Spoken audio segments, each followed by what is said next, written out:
हम ना जानते कि लोग फोन पे इतना मीठा मीठा बतियाई आ बतियाइला के बाद में लिया के खेत में कुछ खटाई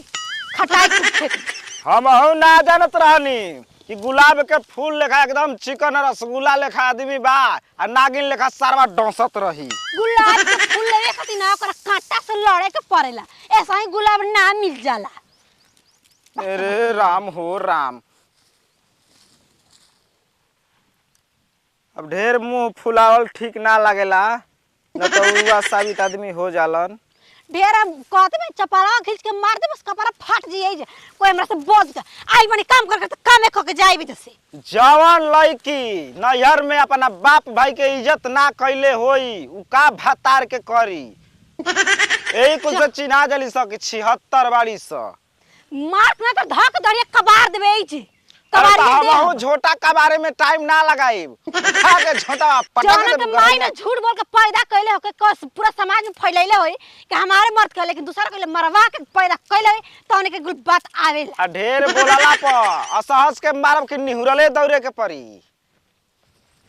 नतिया के मुंहे नहीं खिलागत पहला नंबर हम नहीं खिलागत। आजकल मेहरारू माई बनत तरी से ए भैया का करबो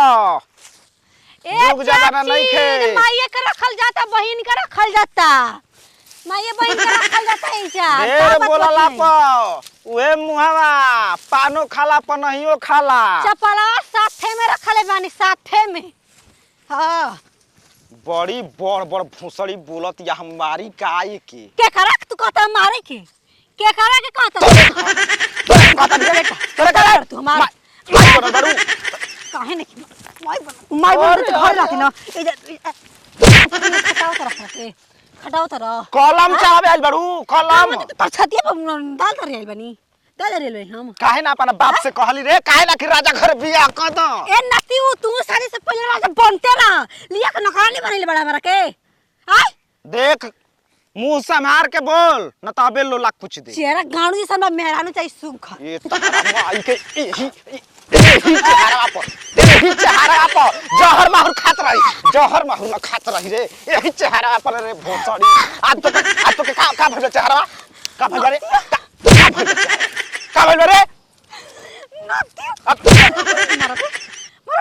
अबे तोरा लेखा लील पड़ाक के जाने खतना भागे खात तैयार बड़ी स आय मुंह बा लेके भाग जीबा मुंह बाट लेके भाग जीबा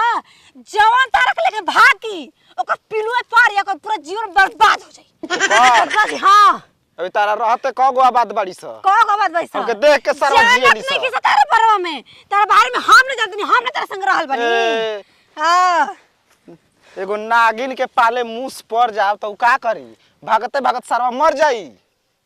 जाई तू बेंगोनी छितरा के मर जीबो नाक फुफुन रंग लेवे के बा के जाने ससुर भसुर के कुछ दिन में विधवा बन के जिया कुछ दिन दूसर भाता करबू तो कर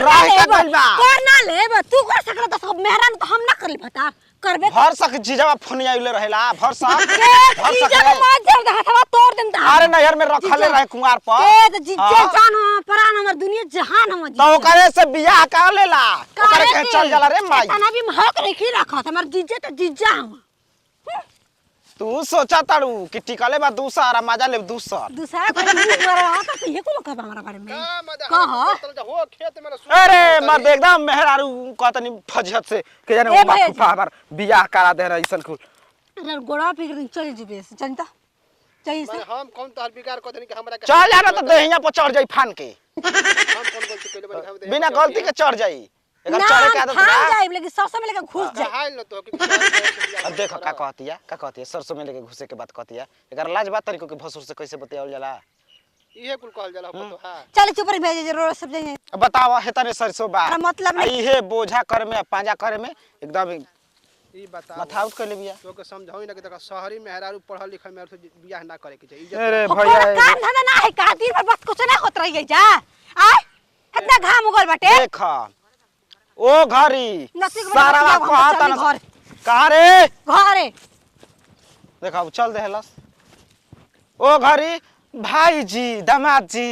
उठा ली गरीब के लइके हिया गरीब के लइके हिया जे उठाओ तड़ा आके छतिया पर डाल दरतै सा ये तो हाल बा हां तब का करब आजकल के जमाने ही है बा ठीक ना मेहरुआ के राज चलता सरकारों मेहरुआ के राज दे देहल है। ई कुकुर भोज वाली भी है, मरलो पर सुधरत नहीं के बाजती यही आदमी से। नहीं तो मारे के नहीं के समझा बुझा के रखे के अब एक थप्पड़ हम तो 4 थप्पड़ मारती अब का अपन हारला मेहरी के मारल के ओकर बाप के बोला के तनी कि कह द कि ऐसे ऐसे तहर लगी कहत आई दादा ऊ सारा ससुर सुनियो से तुरंत थाना पर दौड़ियो सके हमारे लड़के में कमी बा। तो केनियो से गोइले वाला तू अब का करबो वही तरह अब घरे गइल अब हम का करी अकेले पाजा करी कि का करी चल छोड़ा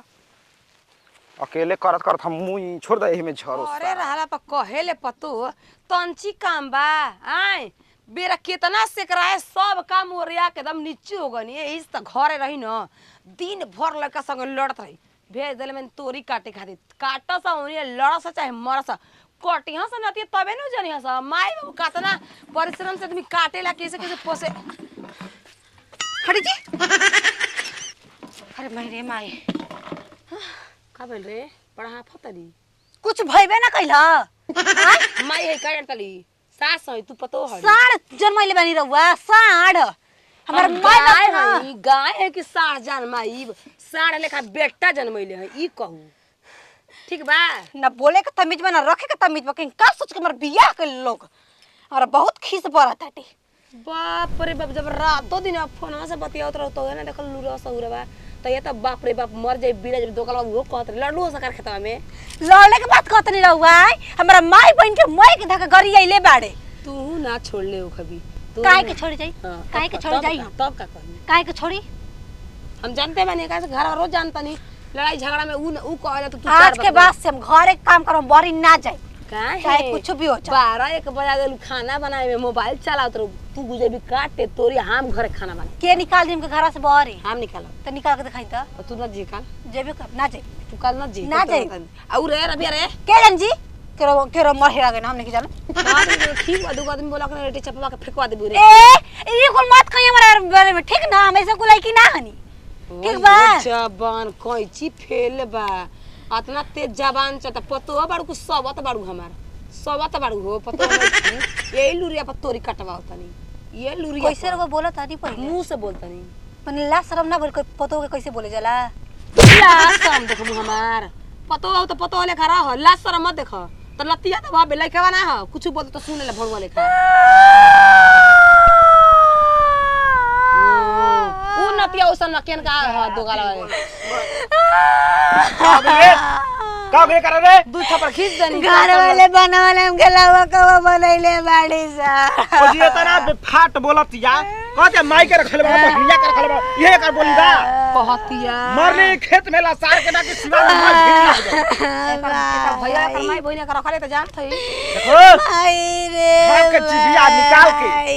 तुरंत कब से निकाल दे बा का मार हमारा वो माई धरे माई धर रे तहारी माई का अमर नहीं ताला में बल भर तो ऐसे तो तड़ू अरे एक घर में ले जाके अकेले पहटा तनी रोज का कर लगा में ना पहटे के ह ना शांति कर करते ही हां तो दुनिया में खून न उबलता खून एगो दुगो बिया जाई ना तो शांत हो जाई कहते साढ़ बिया गाड़ू एकर पापा का से बियाह कर देगा हमें जाना अपना भाई बाप के बोला के ऐसे जाए भाई बाप दुए दिन में पहुंचा देला भाई बाप दुए दिन ले जाई हमारे जिया गइल बा तार भाइयों बा जब नौकर ले ले दिन नौकर आवाज आही आवाज आही जाके दूसरा घर है थोड़ी बर्तन करो लेकिन तो घर जाके ना जो कर काहे के जाए जोरे पे ना कर जोरे हराम जेबे ना कर जो कर इतना सुख बा ऊ नहीं के ठीक लागत दूसरा घर के थरिया बर्तन मज है अपन मजा जो काहे के बेटवा खुद रखम का फोन करे कर लगी चले ने इने पापा से कह के दूसरा शादी से शादी अब बेचो तो मंगनी फट बे तोर कर जा पसा के तो हमू देखते बनी के बियाह करे खातिर आ जा अगुआ लेके हमू देखते बनी आ नाटक करम नागिन रहब लेकिन देखते बनी हमहू बियाह तो ना कर दे चाहे कुछ हो जाई हो आई बियाह बार कोई करेला ये बुढ़े सकल बिया एकर एक दिन हम नटे चिप देते मुंह चले छी नटे चिपा बुढ़िया के बहुत सकल भी सांकत या सांका होती अपना बेटा के